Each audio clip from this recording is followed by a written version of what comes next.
Welcome to it's my recipe అండి. మనం ఇంట్లో కొబ్బరి అచ్చులు ఎలా తయారు చేసుకోవాలనేది విధానం చూపిస్తున్నాను. వీటిని కొబ్బరి అచ్చులు అంటారండి, లేదా కొబ్బరి స్వీట్ అంటారు, లేదా కొబ్బరి మిఠాయి అంటారు. ఒక్కొక్కరు ఒక్క రకంగా పిలుస్తారు. ఇవి చాలా టేస్టీగా చాలా బాగుంటాయండి. చిన్నపిల్లలు అయితే చాలా ఇష్టంగా తింటారు. వీటిని ఎలా తయారు చేయాలనేది చూపిస్తున్నాను. నేను ఈ గిన్నెతో ఒక కొబ్బరి తీసుకున్నానండి.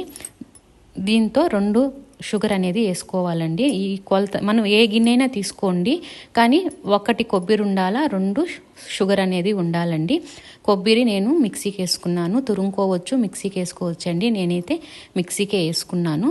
వీటిల్ని మనం లైట్గా వేయించుకోవాలి. దీంట్లో కొంచెం తడిపోయేదాకా వేయించుకోవాలి. చూడండి, ఈ విధంగా వేయించుకుంటే సరిపోతుంది. ఇప్పుడు దీన్ని తీసి మనం ప్లేట్లోకి తీసి పక్కన పెట్టుకున్నాము. నేను షుగర్ అండి, ఇది షుగర్ అనేది నేను ఆ గిన్నెతో 2 వేసుకున్నాను.